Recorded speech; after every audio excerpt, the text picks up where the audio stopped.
continue usando o teu servo, Senhor, continue abençoando, protegendo ele, a sua casa, Senhor, a sua descendência, para que ele continue sendo uma bênção, não só nessa igreja, mas por onde ele andar, Senhor. Pai, abençoe esse momento, no nome de Jesus, amém.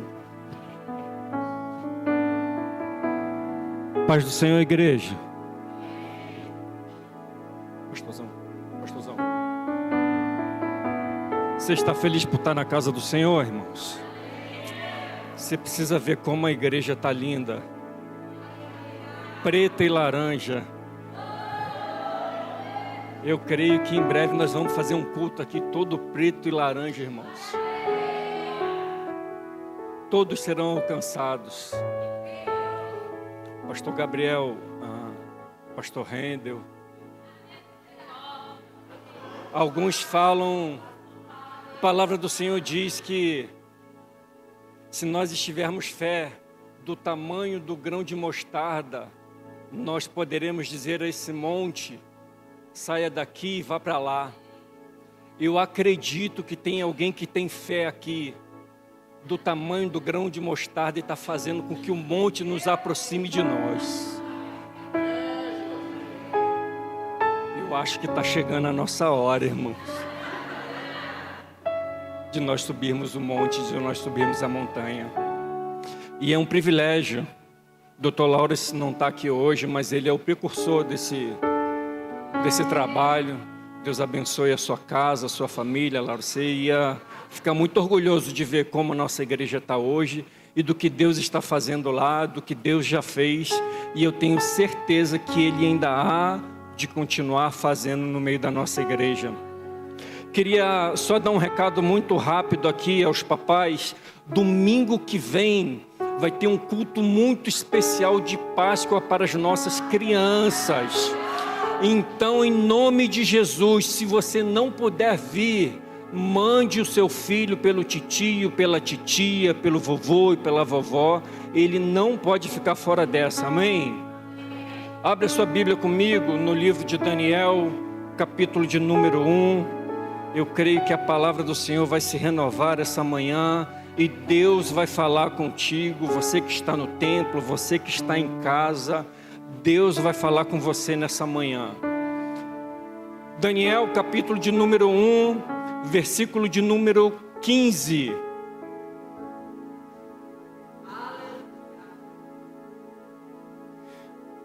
Diz assim a palavra do Senhor: e ao fim dos 10 dias, pareceram os seus semblantes melhores.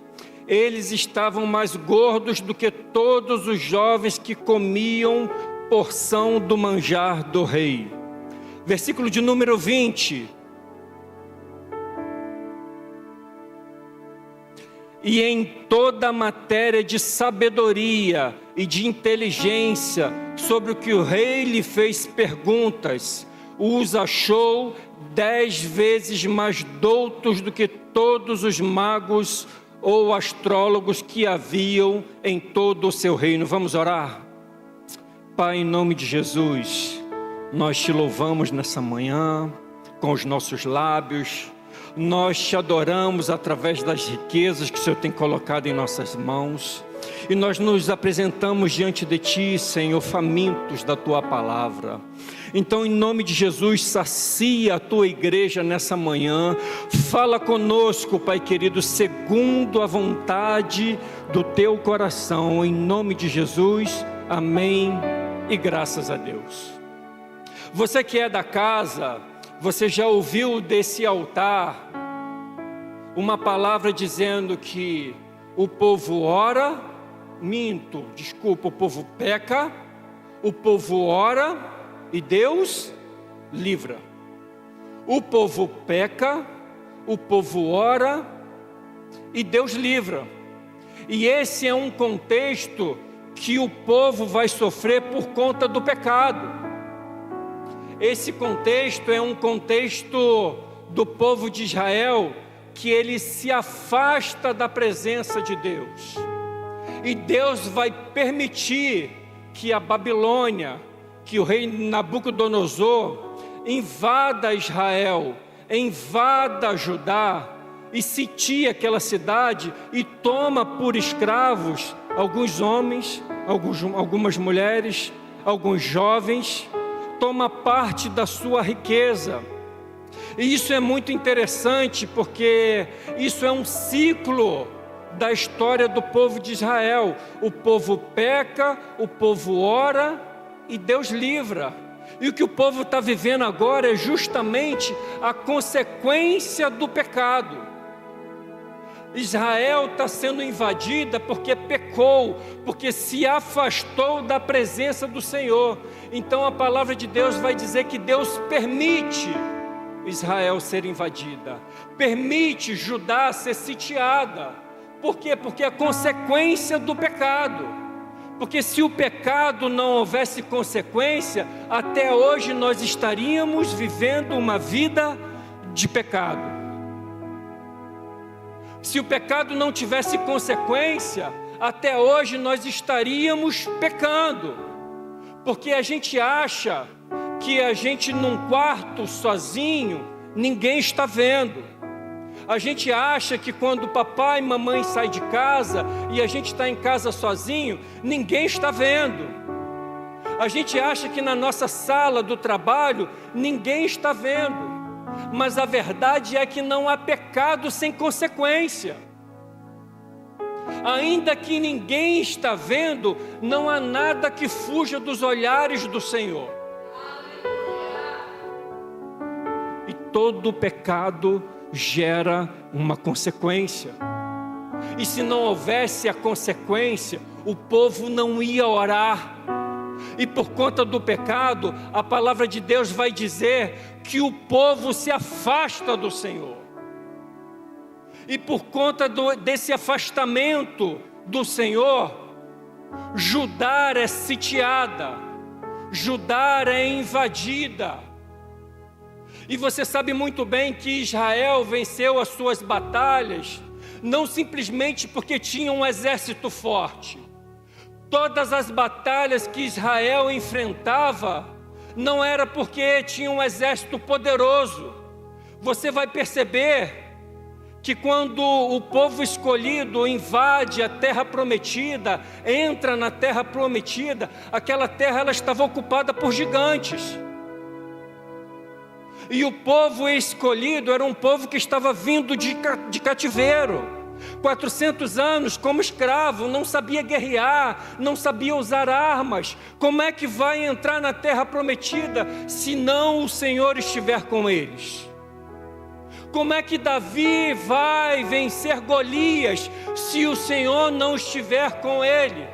O que é que Davi vai falar para aquele gigante? Quem é esse filisteu incircunciso que ousa afrontar o exército do Deus vivo?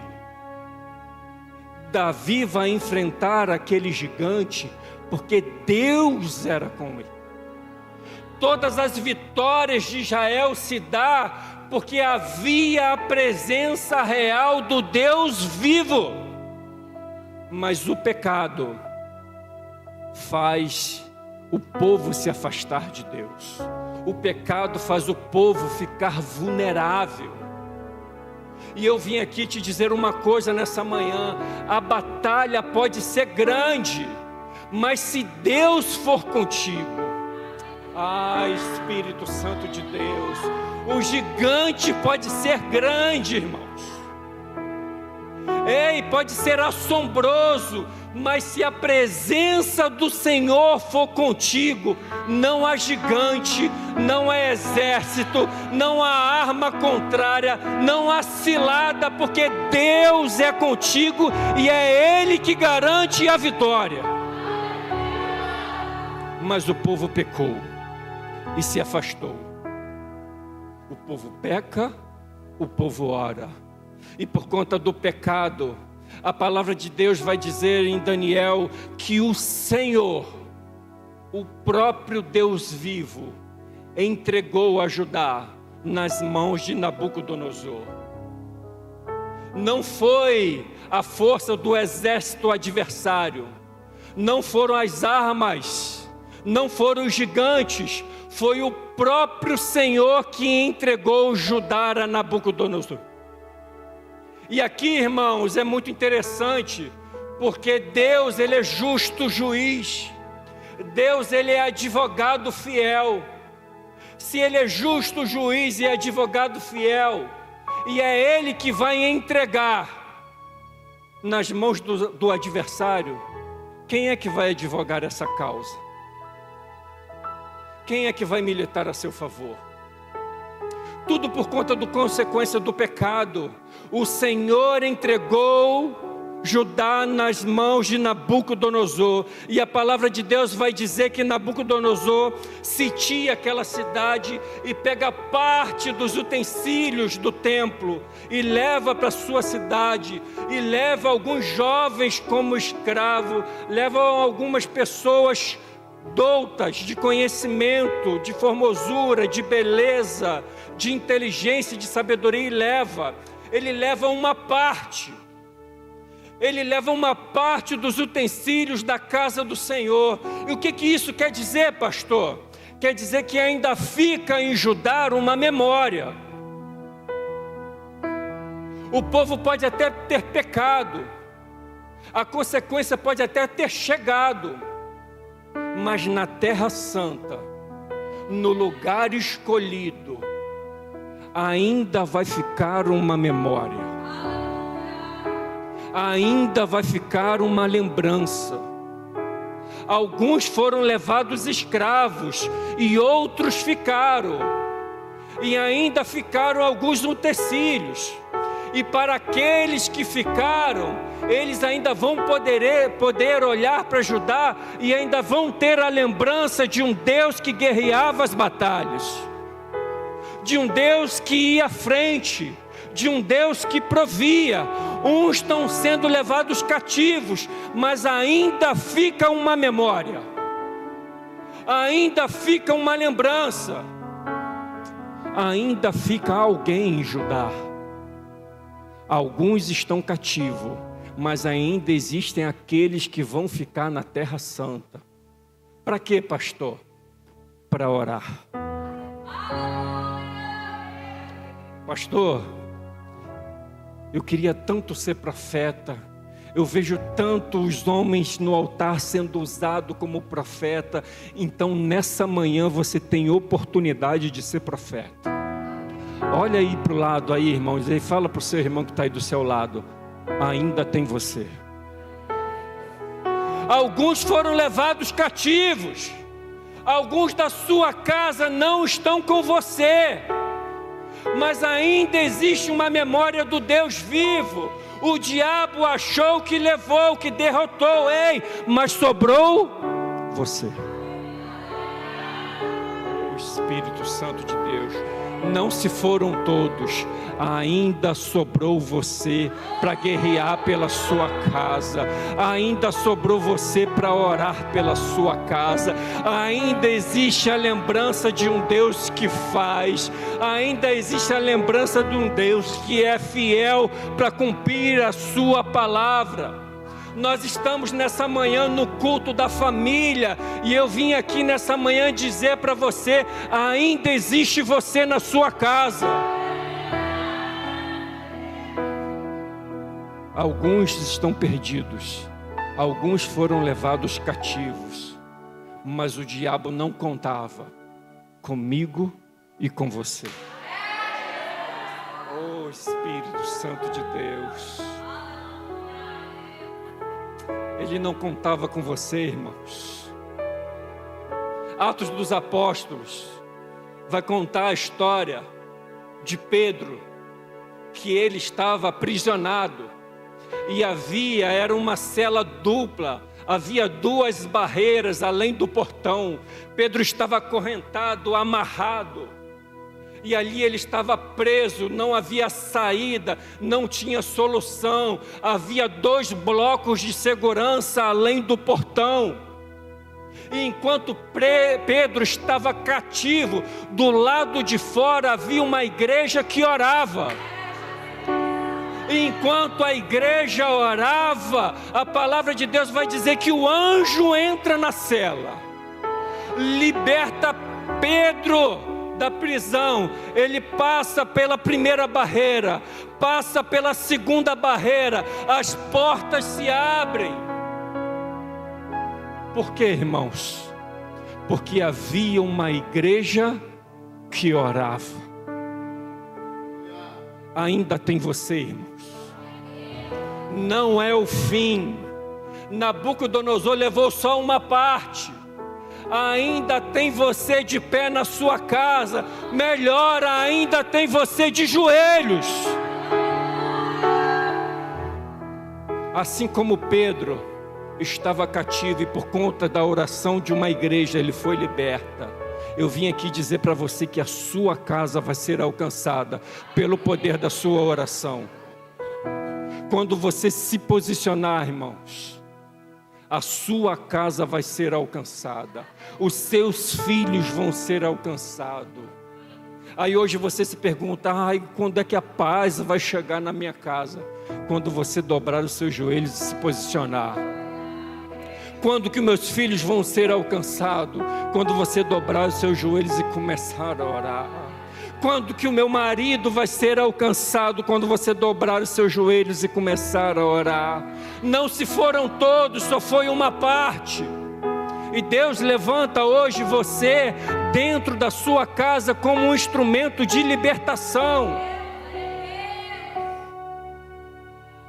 O Senhor entregou apenas uma parte, para que as outras, aqueles que ficaram, pudessem se levantar e se posicionar. E o texto vai dizer que aqueles que foram levados como escravos foram entregues aos chefes dos eunucos para serem aprisionados, mas o próprio rei, ele vai determinar a dieta.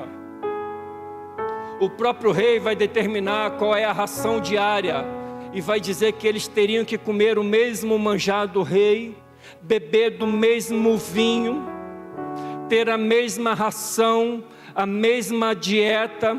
E o texto vai dizer que Daniel, Ananias, Misael e Azarias são sujeitos a viver a rotina, a viver a vida da Babilônia.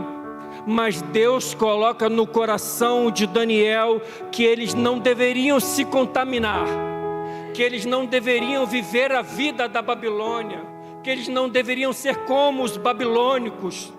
Então Daniel vai fazer uma proposta ao chefe dos eunucos e vai dizer: dá a nós apenas legume e água. Dá a nós uma dieta diferente, porque nós não queremos ser como os babilônicos, nós somos diferentes. E o chefe dos eunucos vai titubear, vai ficar com medo, vai falar: Senhor, Daniel, o que o rei vai pensar? O que o rei vai fazer comigo se ele souber que eu estou tratando com vocês diferente dos outros? Mas Daniel, com educação e com sabedoria, ele vai chegar ao chefe do dispenseiro e vai falar: faz um teste. Faz um teste por 10 dias. Eu te peço, a responsabilidade é minha, não é sua. A responsabilidade não é do chefe dos eunucos, a responsabilidade é minha. Faz um teste por 10 dias. E a verdade, irmãos, é que está faltando no meio de nós muitos homens e mulheres que chamam a responsabilidade para si.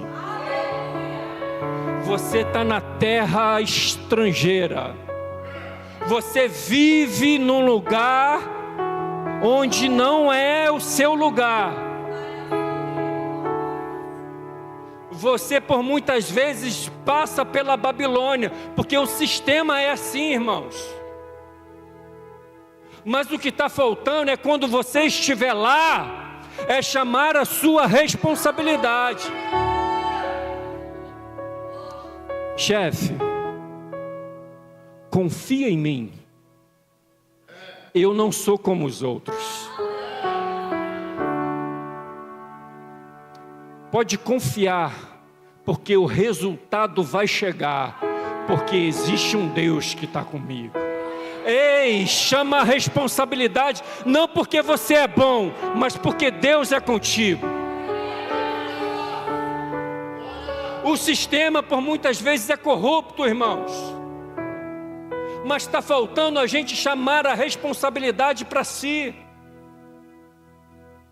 O DAS vai chegar, o cargo de confiança vai chegar, mas o sistema lá fora está corrupto, está sujo, cheio de trambique, cheio de soluções fáceis. Mas chame a responsabilidade para fazer aquilo que é certo. Me dá 10 dias, dispenseiro. E a palavra de Deus vai dizer que o dispenseiro, ele vai dar 10 dias, legumes e água. E o texto vai dizer que ao final de 10 dias, Daniel e seus amigos são apresentados ao dispenseiro e ao chefe dos eunucos. E o resultado vai dizer que eles estavam mais gordos. O chefe dos eunucos vai perceber que eles estavam mais gordos. E o versículo de número 20 vai dizer que, passado o tempo, esses mesmos jovens que estavam mais gordos por conta da dieta do Deus vivo, é apresentado a Nabucodonosor.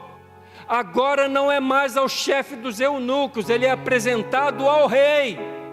E quando eles chegam perto do rei, o rei vai dizer: ei, diante de todas as perguntas que eu fiz, esses jovens são 10 vezes melhores a tudo que eu vi no meu reino. Oh Espírito Santo de Deus, quando você se posiciona e chama a responsabilidade de mais gordinho, mais bonito, sem meia colorida, Sádia. Hoje não tem não. Mais inteligente, 10 vezes mais, irmãos. 10 vezes mais inteligente que quem? Que os magos da Babilônia. Mas aqui é muito interessante, irmãos, que quando você vai para Daniel capítulo de número 2, esse mesmo rei que diz que eles são 10 vezes mais inteligentes e sábios, esse rei vai ter um sonho, e esse sonho vai perturbar o rei, e esse rei vai convocar os magos, os feiticeiros da Babilônia, e vai ameaçá-los. Quem não interpretar o meu sonho, quem não conseguir trazer a revelação do meu sonho e a sua interpretação, esses morrerão. Por que que o rei vai fazer isso e vai dar essa palavra aos magos? Porque o rei não tinha discernimento de espírito. Porque o rei não tinha revelação do alto. E para um rei que não tem revelação do alto e não tem discernimento de espírito, para uma nação corrupta, para a Babilônia, como é que eles fazem juízo de valor? Porque eles não têm discernimento de espírito. Como é que eles julgam? O chefe dos eunucos vai olhar e vai dizer: eles estão mais gordo. Como é que se dá esse julgamento se não pela aparência? Por que que ele julga pela aparência? Porque não tem discernimento de espírito, não tem revelação do alto. Então ele vai olhar: olha, está mais bonitinho, está mais bonitinha, está cheiroso. Por que que o rei vai usar a comparação? Está 10 vezes mais inteligente, mais sábio que os meus magos. Porque não tem discernimento de espírito, não tem revelação do alto. Então o julgamento que se dá na Babilônia é um julgamento comparativo. Eles vão te julgar pela aparência. Toma cuidado, irmão, com a vaidade. Toma cuidado quando você chegar no teu trabalho e o urubu lá fora dizer, tá cheirosa. É cilada, irmãos. A Babilônia, ela vive de aparência. A Babilônia, ela vive de comparação. Olha que bonitão. Aí ele bota aquele perfume árabe, que não sai nem banho, não sai em nada. Aí você entra na sala, e as diabetes, irmãos, está tudo lá.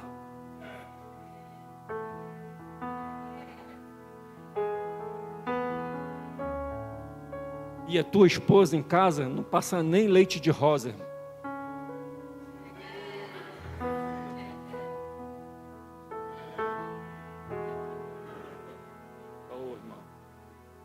Leite de rosa é triste, né, irmão?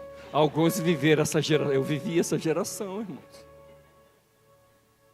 A Babilônia, irmãos, ela julga pela aparência, vale pela capa,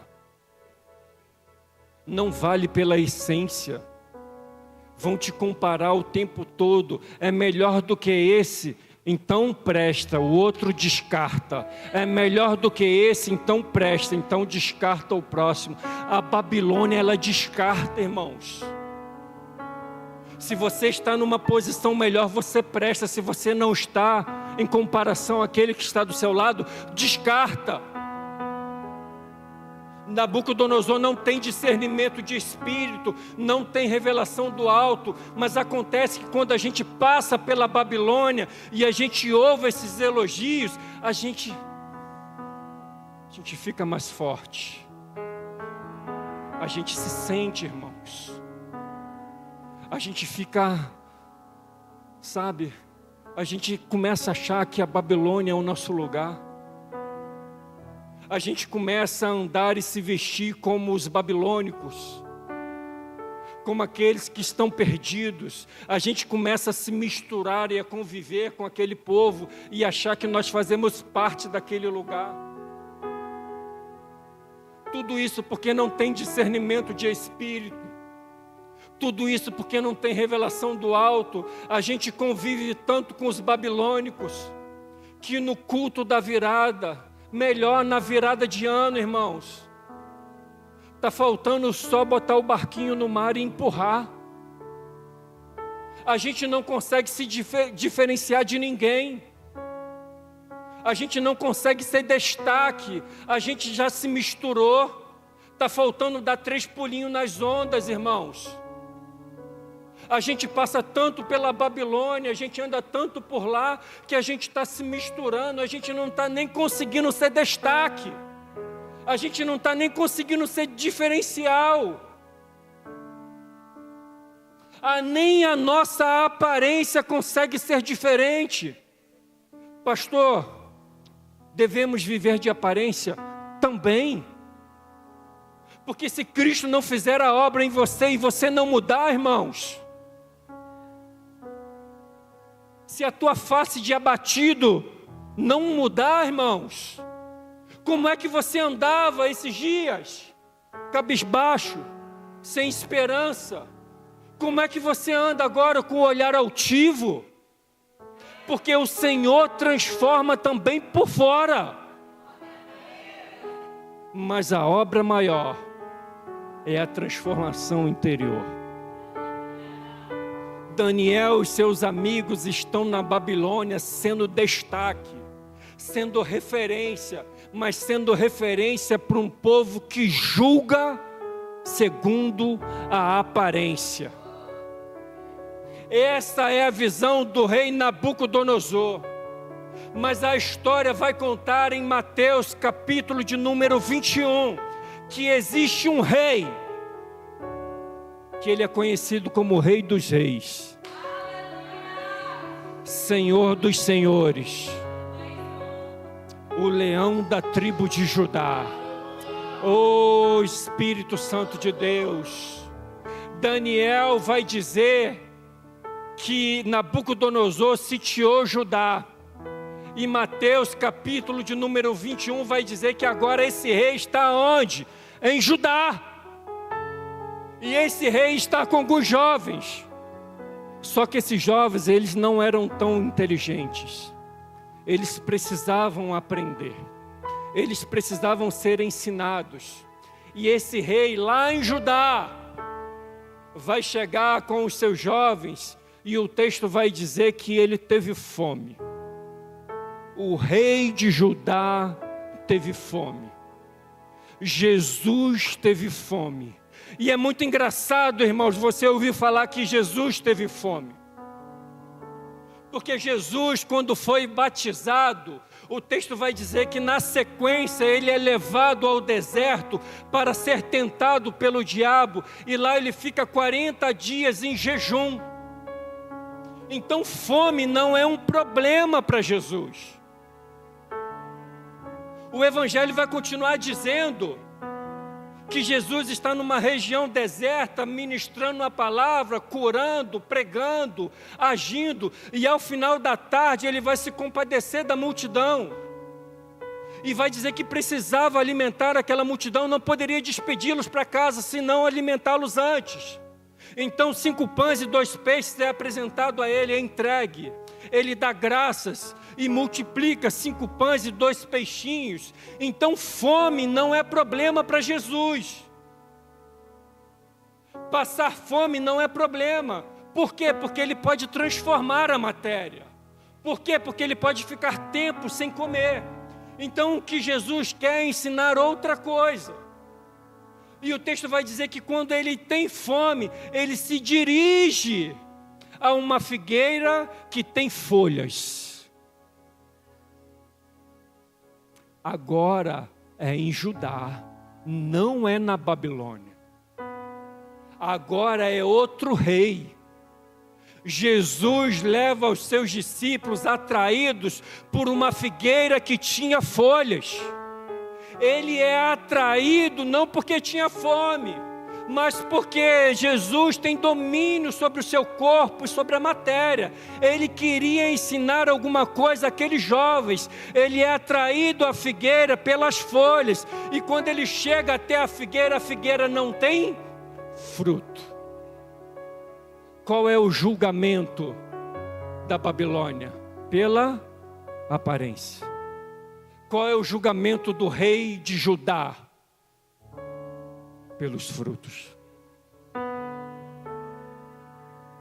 O problema é que a gente se contentou em parecer ser. A gente aprendeu a conviver com a aparência. E a gente se esqueceu que nós não somos da Babilônia, nós somos de Judá. E a régua de Judá não é a aparência, a régua de Judá é por fruto. Oh Espírito Santo de Deus, não basta parecer ser, precisa ser. E o texto vai dizer que Jesus libera uma palavra sobre aquela figueira, e imediatamente ela seca. Por que que ela seca? Porque ela não tinha... Me ajuda, por que que ela seca? Porque ela não tinha? Não. Ela seca porque ela tinha folhas. Ela seca porque ela aparentava ser. Amados, por muitas vezes a gente não consegue produzir. Por muitas vezes a gente está abatido. Por muitas vezes a gente está como um tronco cortado, sem vida. Por muitas vezes, irmãos, não tem força sobre nós e a gente não consegue produzir, mas isso não é um problema no reino dos céus. O problema em Judá não é não produzir, porque outrora o Senhor vai te alcançar, a chuva vai chegar e você vai produzir. O problema não é esse, o problema é você parecer ser. O problema é viver de aparência. Porque o que essa árvore, o que essa figueira faz, irmãos? é simplesmente não fornecer alimento. Você consegue entender, irmãos, que muitos poderiam ter sido atraídos até aquela árvore para se alimentar, porque ela parecia ser. E quantos se chegam até nós em busca de uma palavra, em busca de um alimento, porque nós parecemos ser, e saem mais vazias do que chegaram. Tudo isso por conta da aparência, tudo isso por conta de uma folhagem, tudo por conta de uma beleza exterior. Sabe, a régua em Judá é diferente, irmãos. A régua em Judá precisa dar fruto. E você já está há muito tempo aqui, irmãos. Você já está há anos. Chegou a hora de dar frutos. Chegou a hora de parar de simplesmente vir para o culto. Chegou a hora de parar de gastar mais tempo escolhendo roupa do que se preparar para o culto.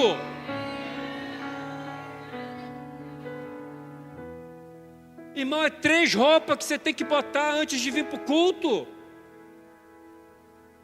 E sobe sapato e desce sapato, sobe sapato, desce sapato, esse sim, esse não, aí não combina com a bolsa.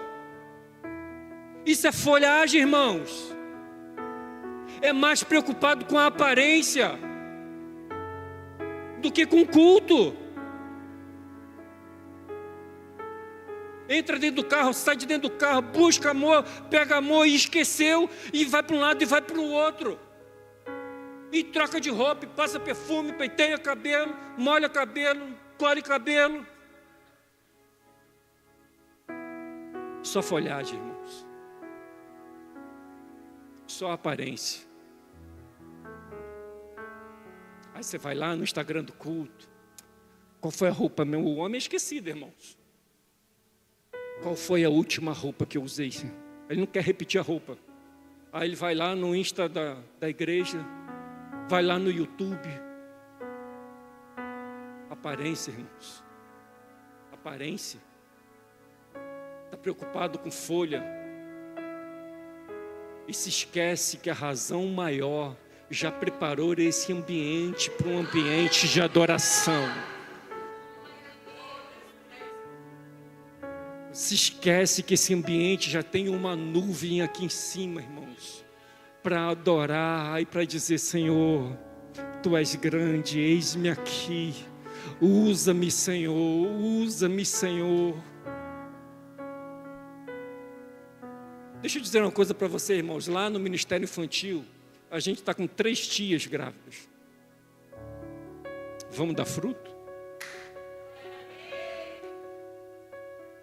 Quer dizer, 3 tias grávidas? Não. Uma já teve filho agora. Vamos dar fruto? Sabe, às vezes parece que a gente precisa ficar se humilhando aqui. Irmã, vamos servir. Irmã, vamos servir. Olha, vamos, se envolva. Vamos para a peça. Vamos, irmãos. Cara, a gente precisa ficar se humilhando para você servir, para você dar fruto. A gente precisa ficar se humilhando para você não ser cortado. Essa preocupação, ela deveria ser sua, irmãos. Basta uma palavra do Senhor e não vai haver nem mais folha e nem mais fruto. Aparência. Sobe, desce. Sobe, desce. Ah, vou de tênis não, amor. Tem que ser de salto. O tênis está sujo, troca tênis. Irmãos, é uma preocupação no exterior tão grande, irmãos, que a gente se esquece da régua de Judá. E eu queria orar com você nessa manhã, irmãos. Eu queria te convidar a se colocar de pé. Oh, Espírito Santo de Deus. Oh, Espírito Santo de Deus. Não vai mais ser necessário, irmãos. A partir de hoje, a partir de agora, não vai mais ser necessário pastor, pastora, bispo, bispa ter que ficar no altar te chamando para servir. Essa manhã é uma manhã de posicionamento, irmãos. É manhã de dizer basta de sentar nessa cadeira. Basta. Se você machucar sua coluna, irmãos, basta levar a cadeira no ortopedista. Lá tem um raio-x da tua coluna. Você só senta nela. É a mesma cadeira. Está há anos aqui já. Mesma cadeira. Não consegue levantar para servir. Não levanta para interceder. Não levanta para orar. Hoje é a manhã do basta. Hoje é a manhã de que nós vamos deixar de se preocupar com folhagem. E nós vamos dar frutos. E eu queria te convidar a colocar a mão aí no seu coração. E começasse a falar com o Senhor.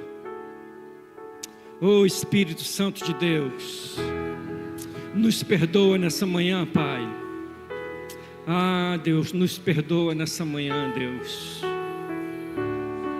Quantas vezes nós nos preocupamos com o exterior, quantas vezes nós nos preocupamos com aquilo, com a capa, com aquilo que os outros vão ver e vão pensar, mas a obra maior do Senhor está dentro de nós. A obra maior está daquilo que o Senhor pode fazer através de nós. Então, Deus, nessa manhã, Pai querido, usa-nos, Senhor. Usa a minha vida, usa a vida dos meus irmãos. Ah, Deus, toca, Senhor. Toca em nós, Pai. Tira da nossa zona de conforto. Nos tira, Senhor, dessa zona de aparência. Babilônia não é o nosso lugar.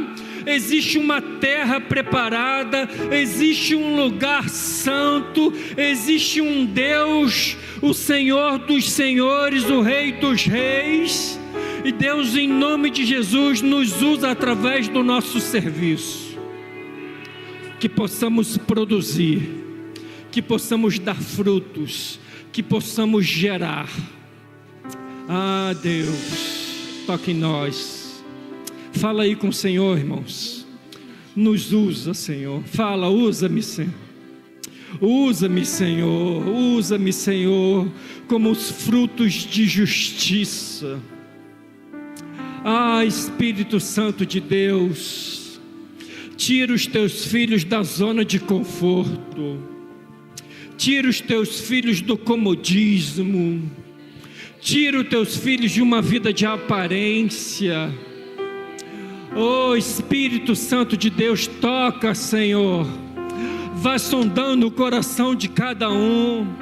Pai querido, o teu fazer, o teu agir não é por aquilo que nós somos, mas é pela tua grandeza. Então tira o medo, Senhor, da tua igreja.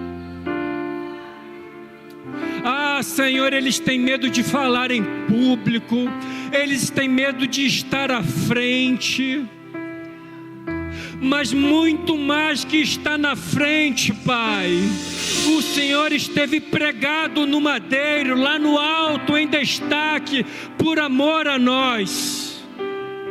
O Senhor não teve vergonha de nós. Então, em nome de Jesus, em nome de Jesus, em nome de Jesus, tira a vergonha, tira o medo, tira a timidez. Oh, Espírito Santo de Deus, age no meio dessa igreja nessa manhã. Já chega, Senhor, essa manhã do basta. Oh, eu não tenho a ti.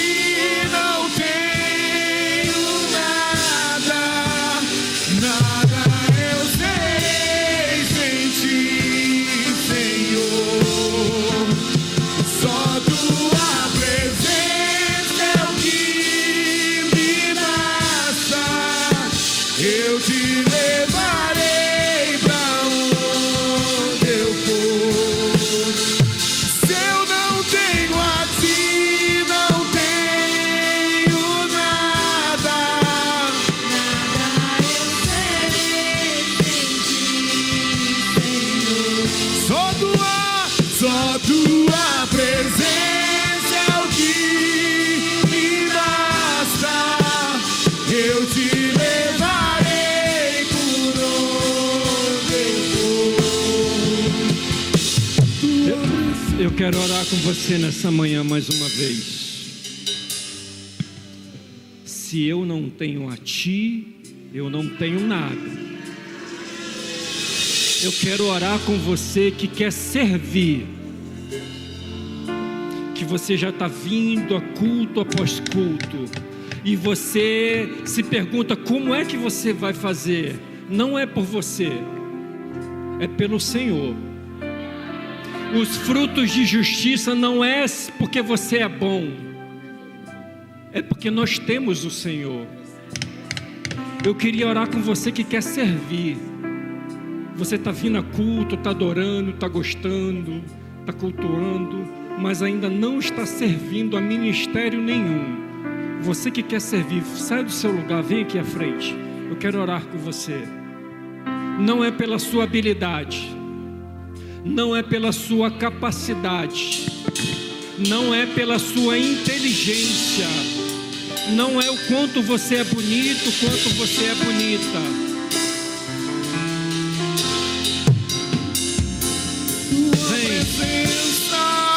Você que quer servir, você que quer servir, a partir de hoje você vai começar a dar frutos. Oh, tem mais alguém? Tem mais alguém que quer servir? Vem, vem, irmãos. Hoje é a manhã do basta. Chega de vir para culto e ir embora. Você vai fazer parte da transformação daquilo que Deus vai fazer no ministério Adoração Profética. O seu nome vai estar escrito na genealogia do ministério Adoração Profética. Você vai fazer parte dessa história. Coloca a mão aí no seu coração. Você que veio aqui à frente, fala assim comigo: Senhor, eu não sei como, mas me usa com autoridade, com poder, com intrepidez. Tira de mim toda vergonha, todo medo, e me usa segundo a vontade do teu coração. Amém e graças a Deus. Pastor Rendel. Aleluia, não está aqui. Pastora Lília vai pegar o nome de vocês e